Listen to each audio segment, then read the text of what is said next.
Hey guys, welcome back to another episode of 1,000 Movies Before You Die. We got to work on an acronym. How about TMBUD,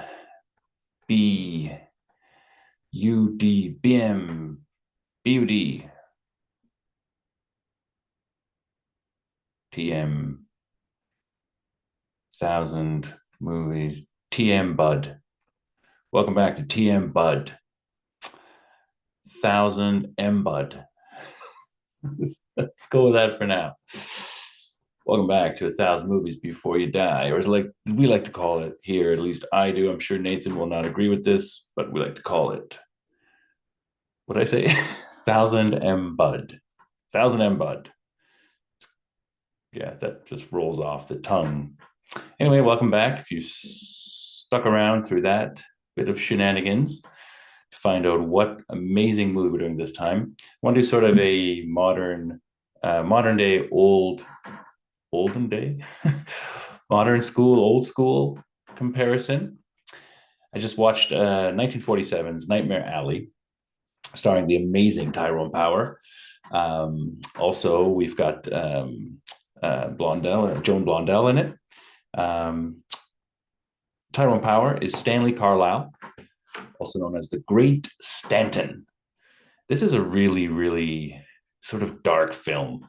Tyrone Power was the famous pretty boy, really pretty face, was in all sorts of sort of fluff movies, swashbucklers in particular. He wanted more serious roles, and the studio wasn't giving those to him. So he was waiting for some new swashbuckling role, but the timing wasn't quite right. So they gave him this movie, which is exactly what he was looking for. It's a meaty, dramatic role of a very, very troubled person.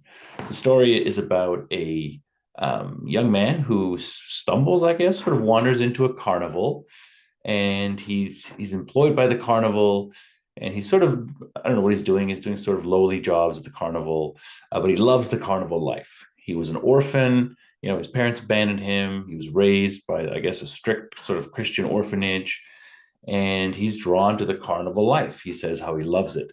At the carnival, he meets one of I guess she's sort of a fortune teller. Her name's Zena, and she works with a guy named Pete. Pete's a broken down, sort of drunk guy that Zena feels bad for. Zena, of course, is Joan Blondell. And slowly but surely, Tyrone Power's character, Stanley, starts to worm his way in with Zena. He's very charismatic.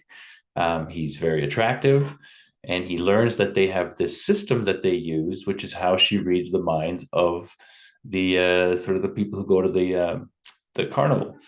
And it's sort of a system where the person who's reading the question, who's the accomplice in the audience, and the person on stage is answering the questions of the audience, but it's all in the way that the reader sort of enunciates the question, and the stress on certain syllables gives the person on stage, the clues to give the answers. They don't go into that much detail. Suffice it to say, he learns this. He learns this from Xena with the help of a younger carnival performer. I'm not sure what she does. She's in a at one point she's almost arrested for wearing sort of a skimpy outfit by sort of this moralistic character sheriff who shows up trying to shut them down. I think she might be involved in something to do with flame throwing or something. Anyway, she's a very protective. I'm not sure if it's her boyfriend. It's definitely not her father, but if it's her boyfriend, it's sort of just in his mind. But he's very protective of her, and he's suspicious of Stanley, that he's got other designs for this young woman. And anyway, her and Xena help him, Stanley, learn this code. But Pete, her friend, this drunken guy that Xena looks after because she feels sorry for him, and there's some stuff in their past that she's got some guilt there. He sort of stands in the way. He doesn't want them to teach Stanley the code. And through sort of a very fortunate accident, which Stanley is also kind of responsible for, Pete dies. and it's this death that has Xena then teach uh, Stanley this code, right? So she's basically needing to move on from Pete. Stanley very quickly and Xena very quickly become the main attractions in this carnival. But Stanley is very opportunistic. He has very basically no morals, and very quickly makes a play for this younger carnival performer, much to the anger of the guy who's sort of watching over her. So he basically, through this relationship, alienates the people at the carnival. He leaves the carnival and he brings with him this young girl who he now marries. You can tell he doesn't really care about her. She's sort of head over heels in love with him. He's really just sees how he can use her in the act. So now he takes his act to a nightclub where he becomes, hugely famous as the Great Stanton. And he's using this code where basically the audience member will give, and his wife is now the reader, right? Audience members writes a question. She reads the question. She's standing in the audience, and the way she reads the question, the intonations, somehow gives him all the answers. It's pretty amazing because it gives him a lot of information. It's kind of hard to imagine how he gets it. Anyway, he befriends, or I guess at one of the shows, he meets a psychologist and some of her sort of upper class friends, which turn out to be her clients. She turns out is recording her clients, and through sort of a chance meeting, Stanley and her decide that they're going to use these recordings and use personal information from her clients, and then have Stanley, now he, instead of just being a mentalist, he's sort of posing as a spiritualist, and he's using the information that the psychologist is getting from her clients, and he's using that to basically build money by getting these people's sort of spiritual beliefs up and having them contact dead relatives and things like that. This all sort of goes awry as Stanley continues to rise unscrupulously, just stepping over people as he needs to. It backfires. This psychologist turns out to be a little bit more for him to handle, and he comes full circle. And one of the powerful things in this is at the beginning of the movie, when he's first at the carnival and he's sort of the young, he's wide-eyed, he's excited about the carnival, he loves the carnival life, but there's an attraction at the carnival that just freaks him out. At night you hear this mournful, horrible screaming, and every now and then this man is running around the carnival like insane, and it turns out that this man is the geek, the carnival geek.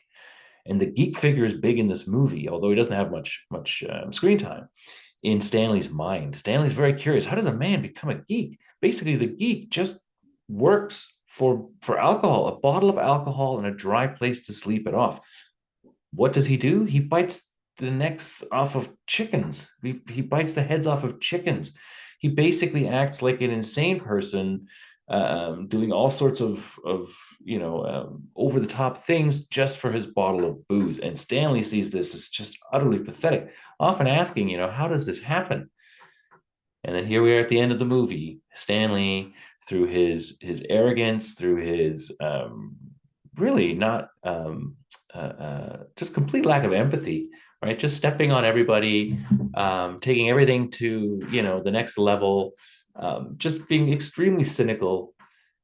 He ends up in a situation where he's being hunted down by the law. He becomes an alcoholic, and at the end of the movie, the question is, will he become the terrifying geek? Terrifying in the sense that he's terrifying to the audience, but also terrifying concept to poor Stanley. Or will he somehow escape? Possibly, will his escape be no better than what Pete got out of his life? You'll have to wait and see. I mean, that's kind of a spoiler right there. So let's just spoil the whole thing. I mean, you're not watching this hopefully to avoid spoilers. So pause here, watch the film if you want to find out if he becomes a geek or not. We're going to go on here with some spoilers. I love the fact that he actually doesn't become the geek. He almost becomes the geek. He goes, he's trying to get a job at the carnival. We don't know which carnival this is. It just turns out it actually no, it's not the same carnival. Just he goes there, he's looking for a job. He's he's completely haggard, he's a drunkard, and he's talking to the leader, the owner of the carnival. He wants a job, but he's explaining sort of his mentalist gig and whatever, and the boss is looking at him like, what? We don't, basically this guy can't do that. He's a drunken broken down person. So just as about to walk away, he says, wait a minute, come on in here. Maybe we do have something for you. And we, the audience, know what he's thinking about. He's thinking about the geek position. And so he starts giving him alcohol. And after a couple of sips, he starts to revive, right? And he's thinking about he's starting to give him some other ideas, maybe this job, maybe that. He's like, no, we don't need that. There's too many of those. And then he's like, well, maybe I'll leave. He goes, wait, maybe we do have something for you. You'll get a bottle and a dry place to sleep. And you can see Tyrone Powers is getting more sort of happy and thinking, okay, yeah, that's exactly what I'm looking for. And he says, we're looking for a geek.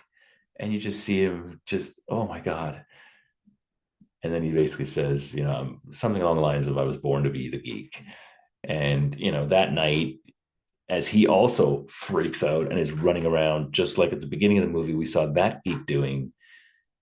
His wife happens to be an employee at this carnival. Now, we have no idea how long they've been apart. She says she's been looking for him everywhere. She saves him, giving him a bottle of alcohol. And so he's saved from being the geek, but he basically becomes Pete, a drunk who Pete at one point said at the beginning, I'd be that geek if it wasn't for Xena. And now Molly, this almost geek's wife, is going to look after him. It's a very tragic story about a man who, throughout the film, he's never really evil. Tyrone Powers, the great Stanton, he's he's just kind of pathetic, but